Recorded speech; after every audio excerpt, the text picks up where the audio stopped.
The worst sound in the world isn't a crash or a scream or thunder. It's silence.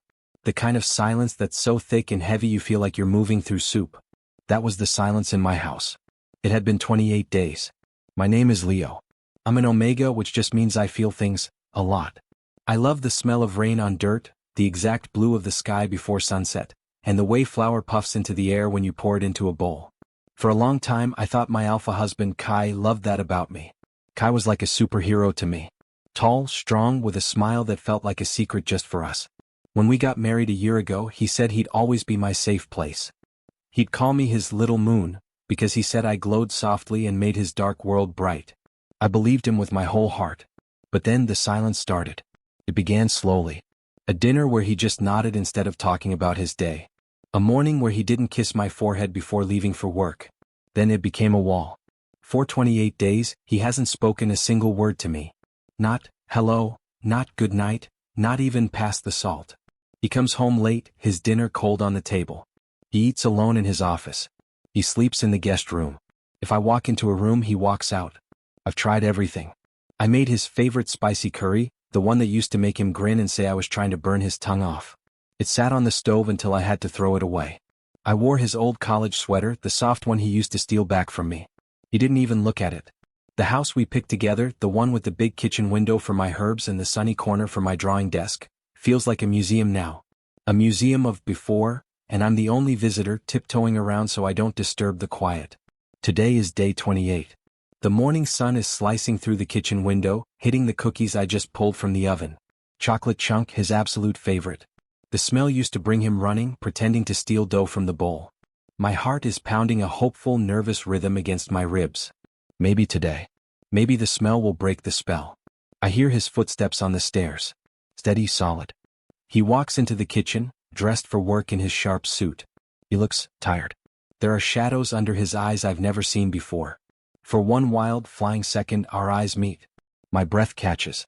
His are the color of storm clouds, and for a flash I think I see something in them, a crack in the ice.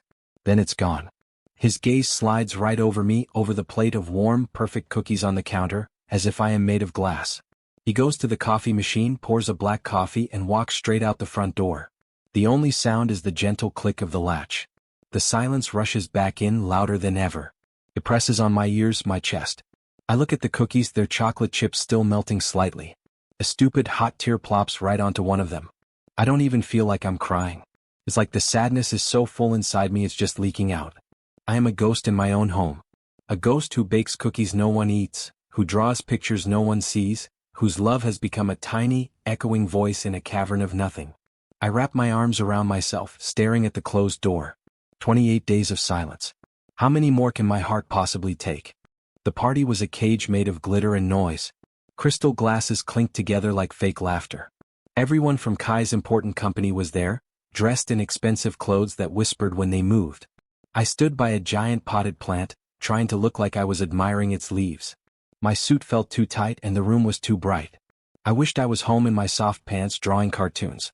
Kai was across the room, surrounded by people. He was smiling his work smile, the one that doesn't reach his eyes. He hadn't looked at me once since we got here. I was just his shadow, a quiet accessory he'd forgotten to take off. The air felt stuffy, full of too many perfume smells.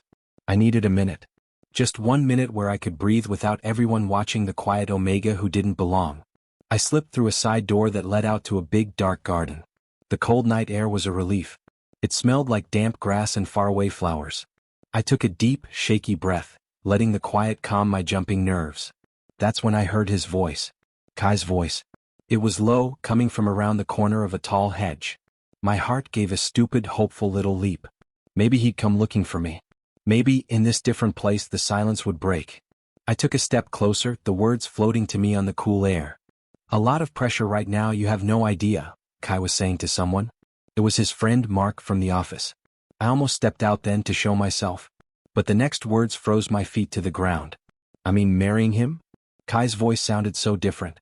It was sharp and cold like broken glass. It wasn't the voice of my superhero. It was the voice of a stranger. Biggest mistake of my life. The world tilted. The pretty garden lights blurred into smears of color. Mark mumbled something I couldn't hear. He's just so weak, Kai continued, and the word was a knife right in my chest. All that sensitive omega stuff. The drawing, the baking. It's embarrassing. I only did it because I felt sorry for him. Pathetic, really? Sorry for me. Pathetic. Mistake. The words weren't just sounds. They were monsters crawling into my ears and eating up every happy memory I had. Our wedding day when he cried holding my hands. The way he used to laugh when I got flour on my nose. The nights he'd pull me close and tell me I was his home. Were those lies? Was it all just pity? A terrible, hot pain exploded behind my eyes and in my throat. I couldn't breathe. I clutched the front of my shirt, my fingers curling into the fabric. I had to get out. I had to run before the sob tearing its way up my throat could escape and let them know I was here, listening to my own heart being shattered. I turned and ran, not back into the bright party, but deeper into the dark garden. My dress shoes slipped on the dewy grass. I didn't care. Branches scratched at my arms. I didn't feel it. The only thing I felt was the crushing weight of those words, over and over. Mistake. Weak. Sorry for him. I ran until the lights and music from the house were just a distant glow.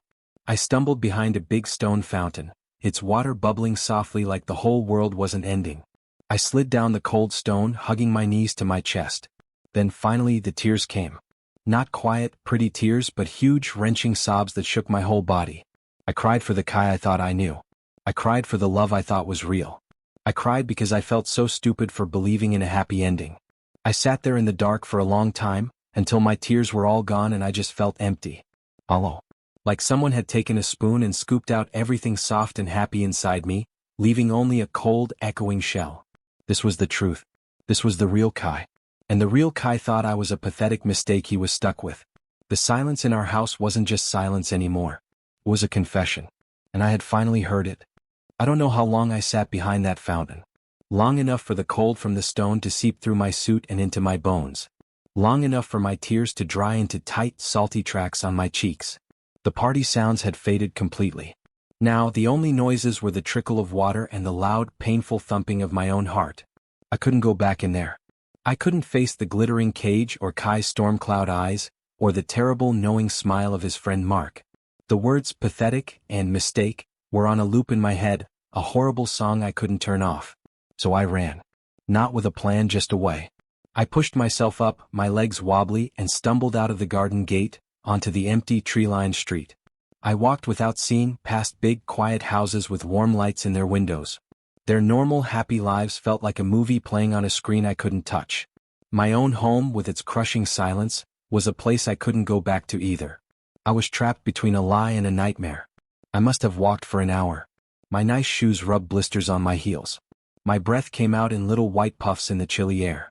Finally, my body just gave up. I sank onto a cold wooden bench in a small neighborhood park. The swing set nearby creaked gently in the breeze. It was so normal. So peaceful.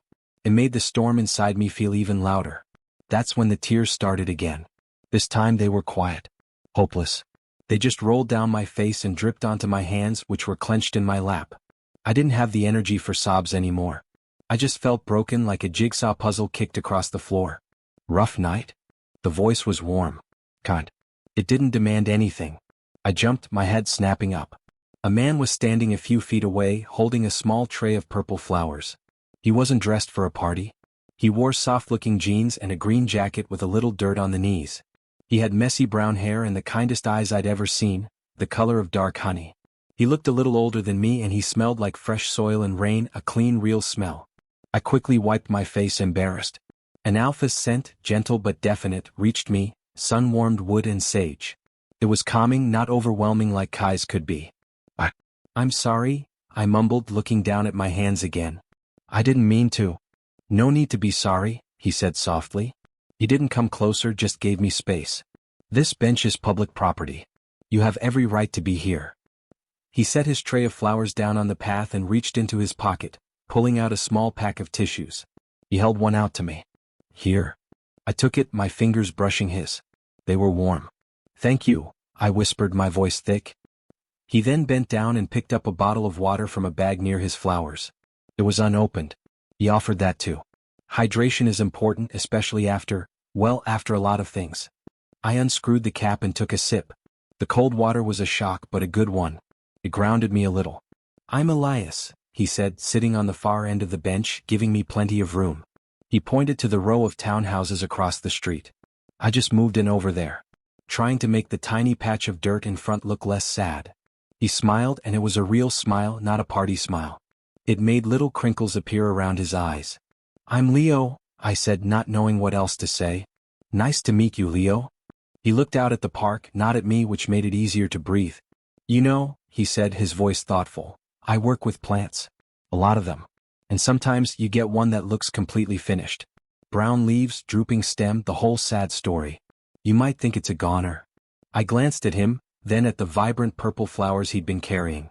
But then, he continued, you check the roots. You give it some fresh soil, the right amount of sun, and you wait. You don't yell at it.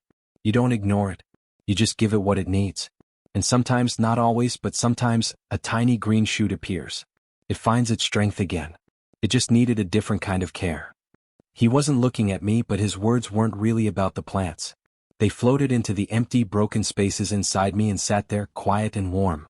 He was telling me I wasn't a goner. He was telling me that feeling broken didn't mean I was beyond repair. A fresh wave of tears welled up, but this time they were different. They weren't just about the hurt. They were about the simple, unexpected kindness from a stranger in the dark. I cried for the hope his words planted, a tiny, fragile seed in the frozen ground of my heart. Elias didn't try to pat my back or hug me. He just sat there, a calm, quiet presence, while I cried the last of my shattered feelings onto that park bench. When I finally sniffled and wiped my eyes again, feeling raw but strangely lighter, he simply nodded. The sun will be up soon, he said, standing. He picked up his tray of flowers. A new day. It's a good thing. He gave me one more small, gentle smile. Take care of yourself, Leo. And then he walked away across the street to his townhouse. He didn't ask for my story. He didn't give me advice. He gave me a tissue, some water, and a quiet idea that maybe, just maybe, I could grow again. I watched him go, the first person in 28 days who had truly seen me. It was the smallest act of kindness, but in the cold aftermath of Kai's betrayal, it felt like a lifeline. The house was a museum again, but now I knew all the exhibits were fake. The big couch where we used to watch movies? A lie. The fancy coffee machine he gave me for my birthday? A pity gift. Every corner whispered Kai's real words. Mistake. Weak. Pathetic. I had spent 3 days moving like a ghost, replaying Elias's words about plants in my head. A tiny green shoot. Could I be that? The hope felt dangerous, like lighting a match in a room full of gas. But the alternative, staying here in this beautiful prison with a warden who despised me, was a slow, quiet death. So I made a decision. It wasn't a grand plan. I didn't have anywhere to go. But I had to leave. I waited until Kai's car pulled out of the driveway, the engine sound fading down the street. The silence that followed was different now. It was mine. It was my chance. My hands shook as I pulled my old, soft duffel bag from the back of the closet. I didn't pack much. Just my drawing pencils and sketchbook. A few comfy clothes. The soft sweater my mom gave me years ago. I avoided the things Kai had bought me. They felt like props from a play that was finally over. Each item I put in the bag made my heart pound harder, but it also made me feel a little stronger. This was me choosing myself. This was the first green shoot. I zipped the bag shut. It was so light. Was this all I was? Just one bag of things in this huge, empty house? I pushed the thought away. I slung the bag over my shoulder, took one last look around the living room, at the silent TV, the spotless kitchen, and walked to the front door. The knob was cool and heavy in my hand. I turned it. The latch clicked open. A slice of morning sunlight, real and warm, fell across my face. I could smell cut grass from a neighbor's yard.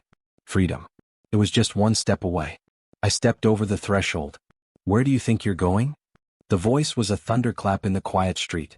It wasn't loud, but it was hard. Final. It froze the blood in my veins.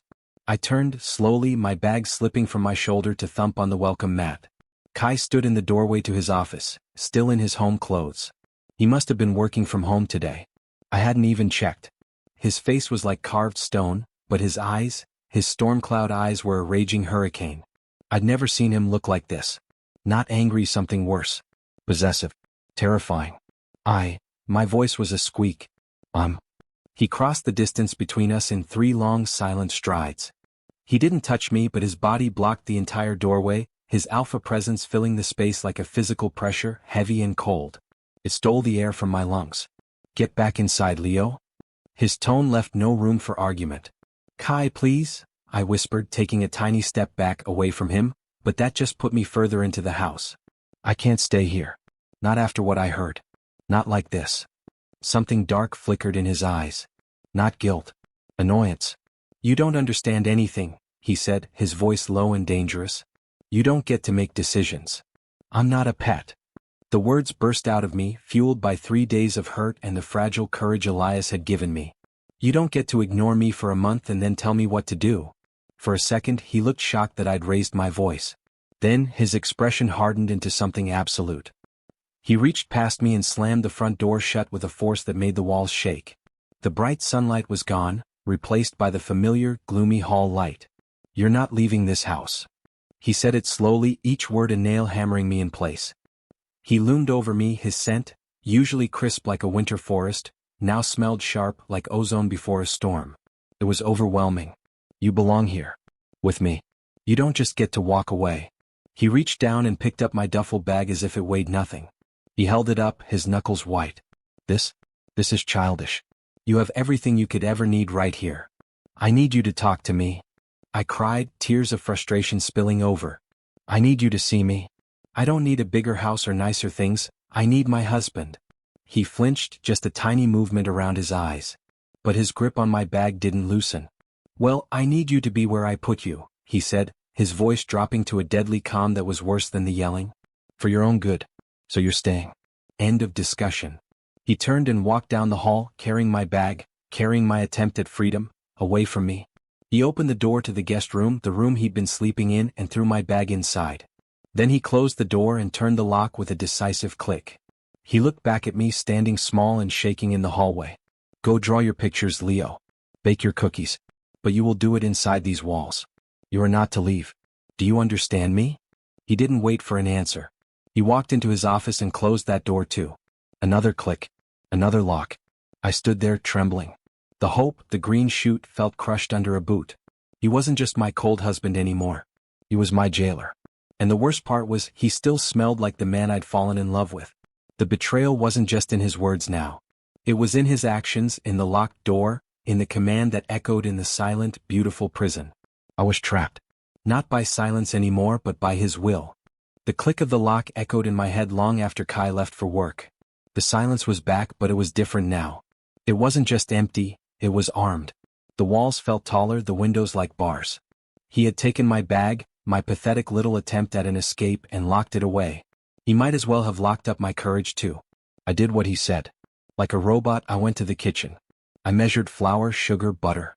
My hands moved, but my mind was somewhere else, screaming in a tiny, trapped voice. I baked cookies. The smell, once my favorite, now made my stomach twist. It was the smell of surrender. But as I pulled the tray from the oven, something in me snapped. Not loudly.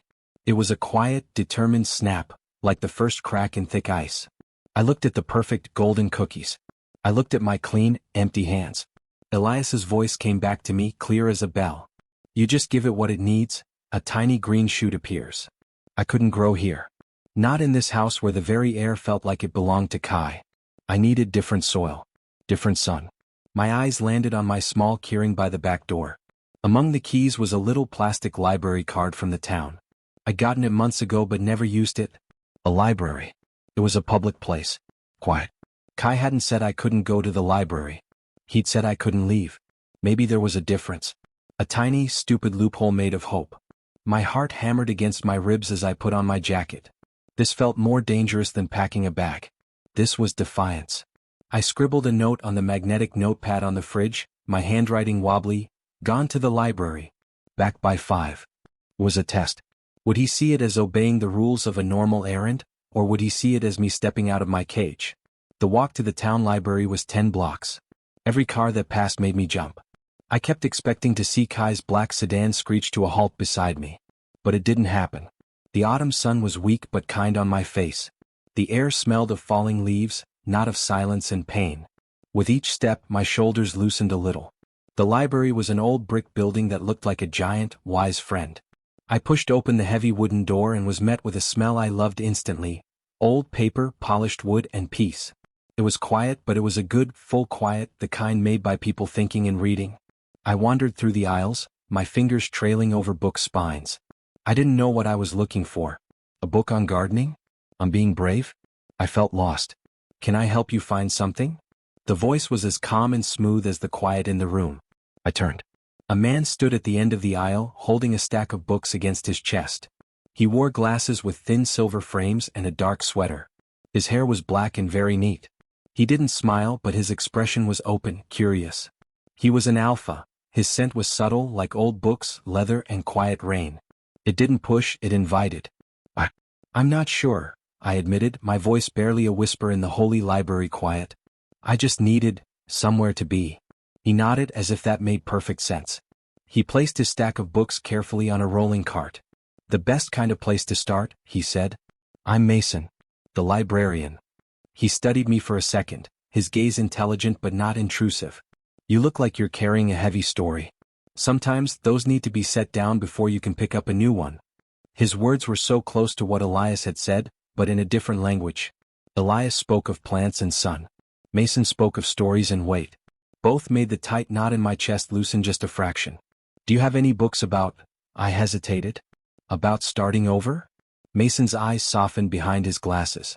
The most popular section in the library, though few admit it. He gestured for me to follow him. He led me to a section labeled History and Biography. He didn't pull out a famous general story. Instead, his long fingers went to a quieter shelf. He selected a book with a simple cover. This, he said, handing it to me, is about people who had to rebuild their lives from almost nothing. Not kings or warriors. Ordinary people who survived fires, lost homes, left bad situations. They found their strength in small daily choices. In learning new skills. In quiet perseverance. He looked at me. It's not flashy.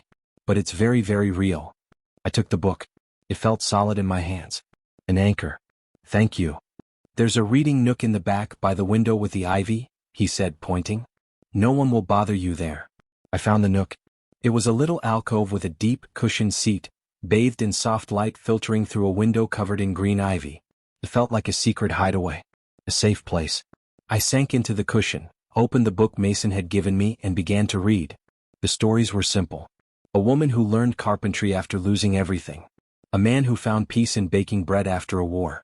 They weren't about revenge or big dramatic victories. They were about the next breath. The next step. The next loaf of bread.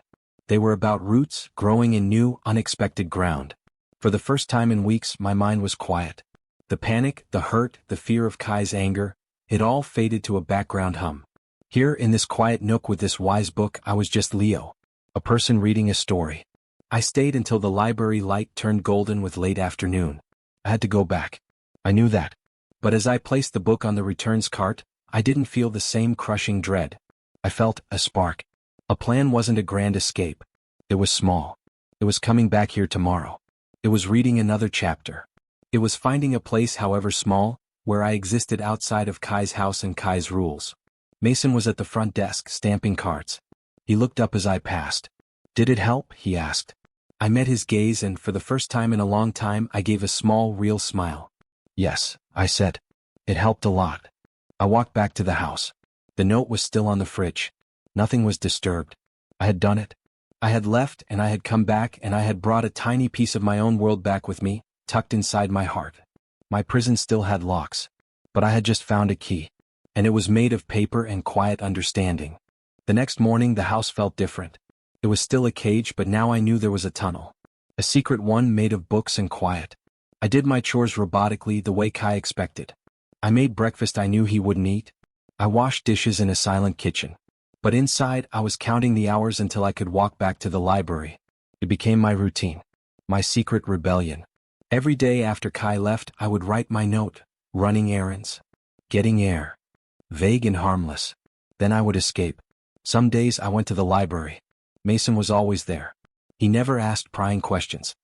He'd simply see me walk in and give a small, knowing nod. Sometimes he'd have a new book waiting on my ivy window seat. A book about botany. About watercolor painting. About the history of bread. Each one felt like a secret message. You can learn. You can grow. You can create. Other days I would walk past the library, my feet carrying me on a different, now familiar route. To the small park. To Elias's townhouse. The first time I went back I stood across the street, nervous. Was our meeting in the dark just a one-time kindness? But then Elias came out his front door carrying a bag of mulch. He saw me, stopped, and his face broke into that warm, crinkly-eyed smile. "Leo, the plant returns. How's the growing going?" He didn't invite me in. He invited me to help. He had me hold seedlings as he transplanted them into bigger pots. He showed me how to feel the soil to know if it needed water. "See, it's not about a schedule," he explained, his hands covered in rich, dark earth. "It's about listening. The plant will tell you what it needs if you pay attention." It was the opposite of everything in my life. No one was listening to me. I was told what to do, when to do it, based on someone else's rigid schedule. One sunny afternoon, as we were repotting a stubborn rosemary bush, I got frustrated. The roots were tangled and I was afraid of hurting it. "I can't do it," I mumbled, close to tears of frustration. Elias gently took the pot from my hands. "Look," he said, his voice calm. "The roots are bound because the pot is too small. It's not the plant's fault. It's not your fault. It just needs more space." With strong, careful fingers he worked at the root ball, loosening the tight knots. "There. Now it can breathe. Now it can reach out." I stared at the freed roots. "It just needs more space." The words echoed in my soul. My days began to have color again. Mornings were the gray prison of the house. But afternoons were the green hope of Elias's garden and the quiet, golden wisdom of Mason's library. One Tuesday something new happened. I was in the library trying to find a book on how to fix a wobbly chair, a small, practical skill I wanted to learn, when Mason appeared. "The gardening section is 2 aisles over," he said softly, a faint, amused smile on his lips. I blushed. "Is it that obvious?" "You have a smudge of soil on your cheek," he said. He reached out, then paused, pulling back. "May I?" I nodded, stunned. He gently brushed his thumb just below my eye. "Elias's compost mix. I'd recognize it anywhere. He gets it from the community garden." "You know Elias?" I whispered. "Small town," Mason said, his smile growing. "He's tried to get me to grow lavender on the library's fire escape for years. I tell him books and plants have different watering needs." He looked at me, his intelligent eyes kind. "He's a good man. I'm glad you found him. Or that he found you." It felt like my two secret worlds had just gently bumped into each other, and instead of collapsing, they had connected. The next day, I told Elias I'd been learning about herb gardens from a book at the library. His eyes lit up. "Old Mr. Stern's Guide? That's a classic. Mason must have recommended it." He laughed. "He thinks I'm all dirt and no theory." I laughed too. It was a real, bubbling sound that surprised me. I hadn't laughed in so long. I was being cared for. Not in the way Kai had pretended to care for me, with things and rules and silence. But in the way Elias cared for his plants. With attention, with space to grow, with the right nutrients. And in the way Mason cared for his readers. With the right story at the right time, with quiet company, with a safe place to just be. I was healing. Not because someone was fixing me, but because two people were giving me the tools and the space to fix myself. Elias's hands were rough from soil, but his touch was gentle. Mason's words were always measured, but they held a deep warmth. My heart, which had been a frozen, shriveled thing, began to thaw. And with the thaw came a confusing, scary, wonderful warmth. A flutter in my chest when Elias smiled at me. A peaceful contentment when Mason explained the history behind a folk tale. It was so different from the big dramatic love I'd felt for Kai. This was quieter. It felt like sunlight on new leaves. Like the satisfying weight of a good book. I didn't know what it meant. I was still married. I was still a prisoner in my own home. But in these afternoon hours, with these two kind alphas, I was becoming someone new. Someone with dirt under his nails and stories in his head. Someone who was, little by little, finding his own strength. The green shoot wasn't just surviving anymore. It was reaching for the sun. The dreams started first. In them, I wasn't in the big, quiet house. I was in a sunny, cluttered greenhouse, the air thick and warm. Elias would be showing me a flower with petals like velvet, his laugh easy and bright. Then the scene would change, and I'd be in the deep quiet of the library at dusk. Mason's low voice explaining the constellations painted on the old ceiling, his words weaving a blanket of calm around me. I'd wake up feeling warm and safe, a feeling so foreign it was almost painful. Then the feelings followed me into the day. They were small, quiet things that snuck up on me while I was folding laundry or staring out the kitchen window. It happened when Elias and I were planting spring bulbs in the crisp autumn air. "They need the cold," he explained, placing a tulip bulb deep into the earth. "The winter makes them strong. It's what makes them bloom." He looked up at me, dirt smudged on his forehead, his honey-colored eyes full of a simple, earthy joy. My heart did a funny little flip, like a bird realizing its cage door was open. It wasn't the dizzy, all-consuming crush I'd had on Kai. It was steadier. Like the solid, warm feeling of putting your hands in sun-baked soil. It happened in the library when I was struggling to understand a passage in a book about building things. Mason slid into the chair opposite me in the nook. "May I?" he asked, pointing to the book. He took his glasses off, cleaned them slowly, and then explained the complex idea using the simple metaphor of baking a layered cake. "Each step has to set before you add the next or the whole thing collapses," he said, his rain and leather scent a comfort. I understood it perfectly. When he smiled, a small, proud smile just for me, a wave of peaceful happiness washed over me, so deep I wanted to sink into it. The confusion was a knot in my stomach. I was married. Kai's ring was still a heavy circle of gold on my finger. Kai's rules were still the walls of my world. How could my heart be making room for someone else? For two someone else's? But my heart, it seemed, wasn't listening to the rules. One afternoon, a storm blew in while I was at Elias's. The rain came down in cold, driving sheets. "You can't walk home in this," Elias said, ushering me into his cozy, messy living room. It was full of plants and comfy blankets. He made me tea and put on a silly movie about a talking dog. We sat on opposite ends of the couch, but when a loud clap of thunder made me jump, his hand reached over and gave mine a quick, reassuring squeeze. "It's just noise," he said. His hand was rough and warm. The simple touch didn't feel like a claim. It felt like shelter. My pulse raced, but not from fear. Later that week, I mentioned to Mason offhandedly that the anniversary of my father's passing was coming up. I didn't say anything else. The next day when I came to the library, a single perfect white orchid was sitting on my usual table in the nook. A note in Mason's elegant script said, "For remembrance. Some things leave us, but their beauty changes us forever." I held the delicate pot and cried, but they were clean, healing tears. He had listened.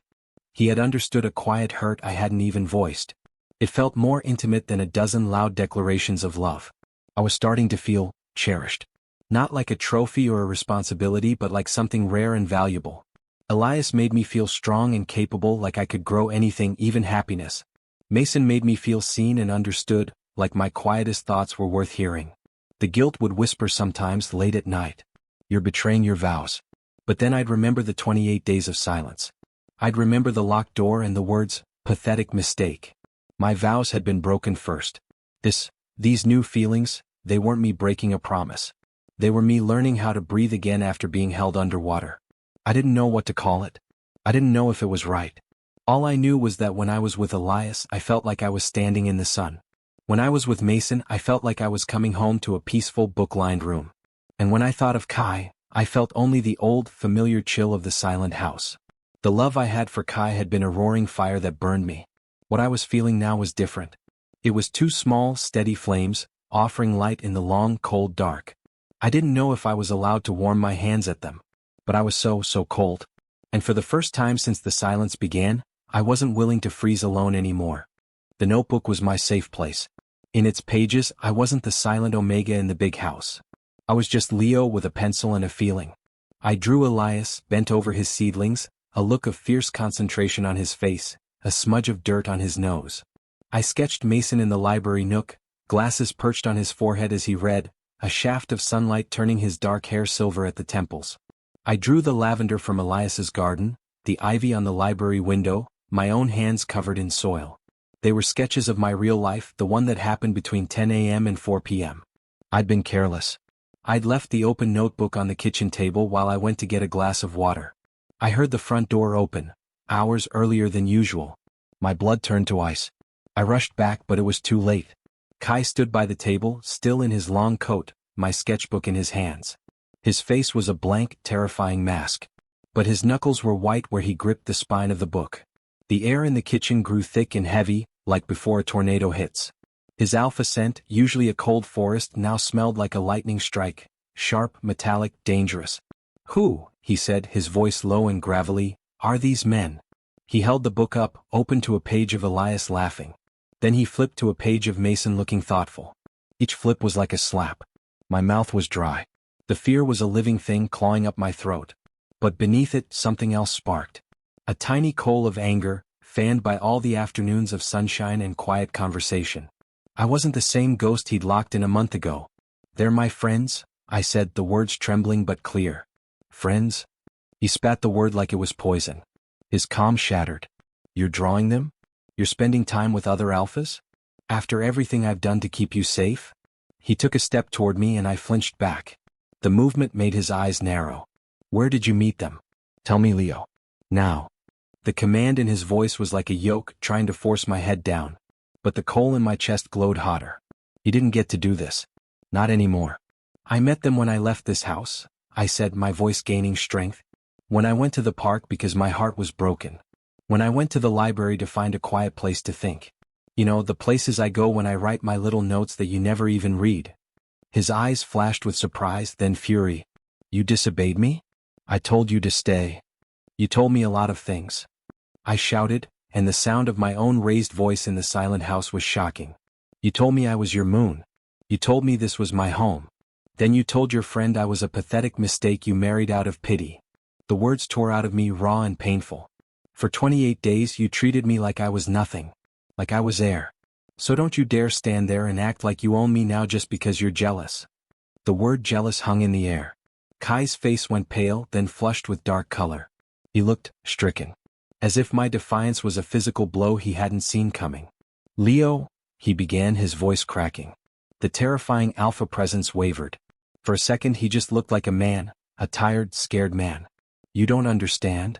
Then make me understand. I cried, the tears coming now not from fear but from a lifetime of confusion and hurt. Why? Why did you marry me if you think I'm weak? Why did you stop talking to me? Why did you lock me in? Just tell me why. I was sobbing now, all the bravery draining away, leaving just the raw, aching hurt. I slumped against the kitchen counter, covering my face with my hands. The silence that followed wasn't his cold, weaponized silence. It was a stunned, heavy quiet. I heard the soft thump of my sketchbook being set down on the table. When I finally looked up, Kai was standing there, not as a towering alpha, but as a man whose world had just crumbled. The anger was gone from his eyes, replaced by a deep, shocking well of pain. I did it, he whispered, his voice so broken it was hard to hear. I did it to protect you. He sank into a kitchen chair as if his legs could no longer hold him, and he put his head in his hands. The great, powerful Kai, brought low not by a rival alpha, but by his own Omega's tears and 2 pencil sketches in a notebook. The storm of his anger had passed. Now we were in the devastating, silent aftermath. And for the first time he was finally going to tell me the truth. The great, powerful Kai sat at our kitchen table looking smaller than I'd ever seen him. The storm in his eyes had died, leaving behind something shattered and hollow. He stared at his own hands as if he didn't recognize them. My company, he began, his voice a rough scrape. It was in trouble. Big trouble. A rival, Silas Graves, he wanted to run me into the ground. Take everything. He finally looked at me and the raw pain there made my breath catch. He's not like a normal business rival, Leo. He's cruel. He finds what you love most and he aims for it. A cold dread trickled down my spine. He found out about you, Kai said, and a tear escaped, tracing a clean line down his cheek. I'd never seen him cry. Ever. He told me he'd destroy you. Not physically, but ruin your name. Make up horrible stories. Dig into your past, your family. He said he'd make sure the whole world saw you as a burden. A scandal. Until you broke. He swallowed hard. He said the only way to make him back off was if I showed you didn't matter to me anymore. That you were just a trivial thing I'd grown tired of. The words from the garden came back, but now they were twisted into a horrible new shape. Pathetic. Mistake. They weren't his truth. They were a performance. A shield. I thought, Kai's shoulders slumped. I thought if I pushed you away, if I made it look like I didn't care, he'd leave you alone. He'd focus on the company, on me, and you'd be safe. So I built a wall. I thought the silence, the coldness. I thought it was keeping the monster away from you. The air left my lungs. All those days of emptiness. All those nights of wondering what I'd done wrong. It wasn't about me at all. It was his twisted, stupid plan to be a hero. The party, I whispered. A test, he choked out. He was there. He was watching. I had to say those things. I had to make him believe it. I saw you, Leo. For a second in the garden doorway. I saw your face, and it killed me. But I thought it was the price to keep you safe. He was sobbing openly now, his broad frame shaking. And then you tried to leave. And I snapped. I was so afraid. If you left, you'd be out in the world where he could get to you. You wouldn't have my protection. So I became the jailer to keep you safe from the wolf." He looked at me, his eyes begging for an understanding I didn't know if I had. "I was so wrong. I protected you from him by hurting you myself. I am the monster." The silence that filled the kitchen now was thick with his grief and my swirling, crashing confusion. The betrayal wasn't what I thought. The man who broke my heart wasn't trying to be cruel. He was trying, in the most disastrous way possible, to be my knight. But a knight who locks his prince in a tower is still a jailer. The hurt didn't magically vanish. The 28 days of silence were still real. The locked door was still real. The shattered feeling in my chest when I heard those words, that was still the most real thing I'd ever known. "You should have told me," I said, my voice flat, tired. "You should have trusted me, Kai. We could have faced it together. Instead, you decided for me. You decided my feelings, my heart, were things you could just use to trick someone." "I know," he whispered. "I know that now. When I saw those drawings, when I saw you happy, alive with other people, I realized I hadn't protected you. I'd buried you. And they dug you back up." He said it not with anger but with a horrible, aching regret. "They gave you what I was too blind and scared to give you. Care. Attention. Sunshine." He stood up, unsteady. He looked broken. Truly broken. "I will fix this with Graves. I will end it. And then I will sign any paper you put in front of me. If you want to go, I won't stop you. You deserve," his voice broke, "you deserve the light, Leo. Even if it's not from me." He walked out of the kitchen, his footsteps slow and heavy on the stairs. The truth was out. It wasn't a clean, simple truth. It was a messy, painful one. He had betrayed me by lying, by pretending not to love me. He had hurt me to try and save me. And in doing so, he had pushed me right into the path of two other alphas who showed me, without even trying, what it felt like to be truly seen. Not as a weakness to be hidden, but as a person to be cherished. The war was over. But I stood in the ruins, holding pieces of my heart from 3 different men, and I had no idea how or if they could ever fit together again. The truth sat in the house with us, heavy as a winter blanket. Kai kept his word. He was gone most days and late into the nights, finally facing the rival, Silas Graves, head-on.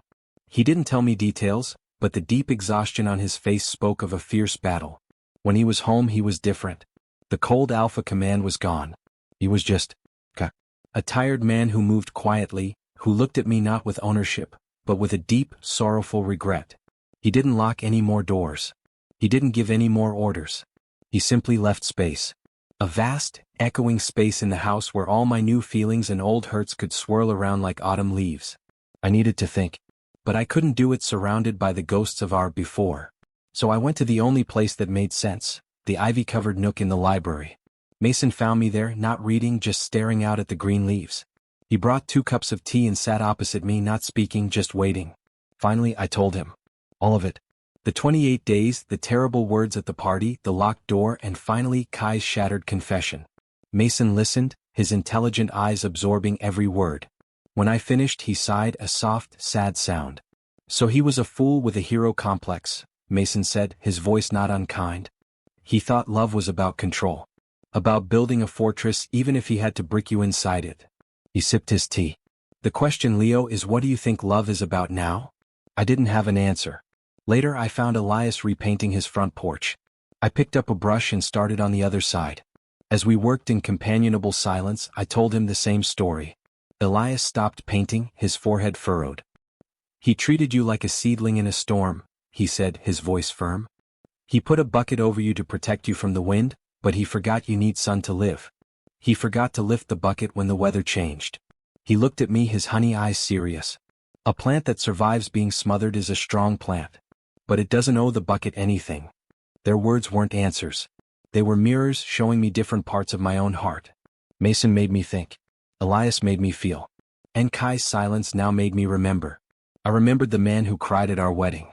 The man who learned to bake my favorite cookies, getting flour everywhere just to make me smile.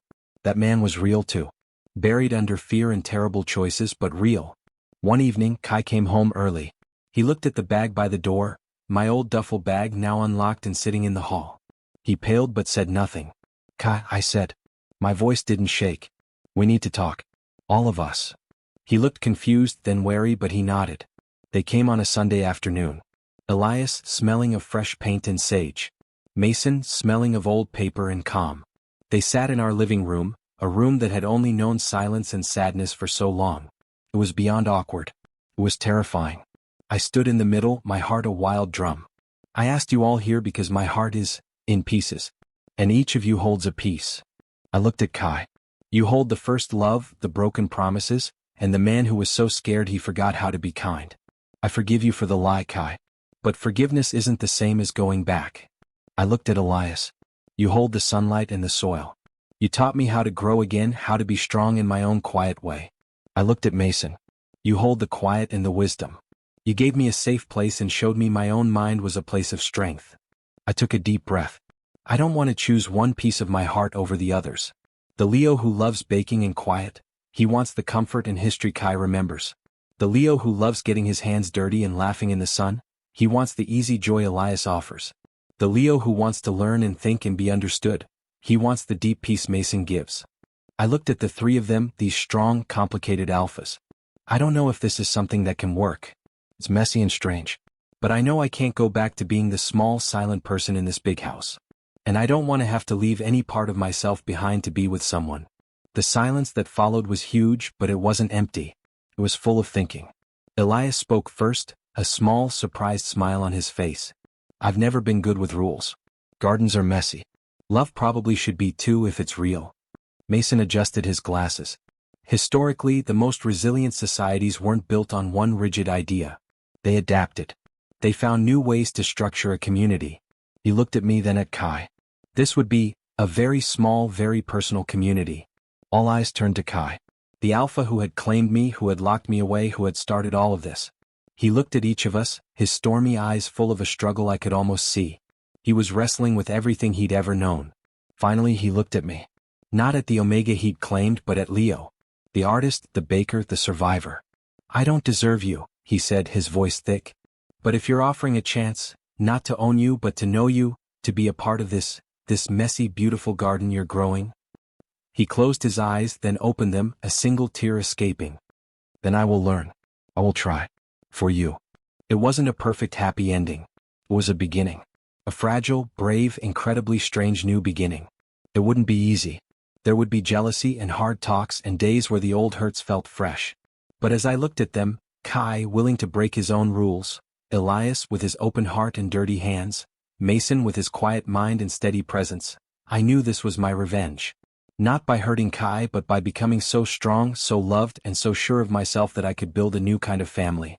One made not of silence and walls, but of sunlight, stories and a choice, every single day to love and be loved. The silence in the house was finally, truly gone. In its place was the low murmur of voices, the start of a conversation that would last a lifetime.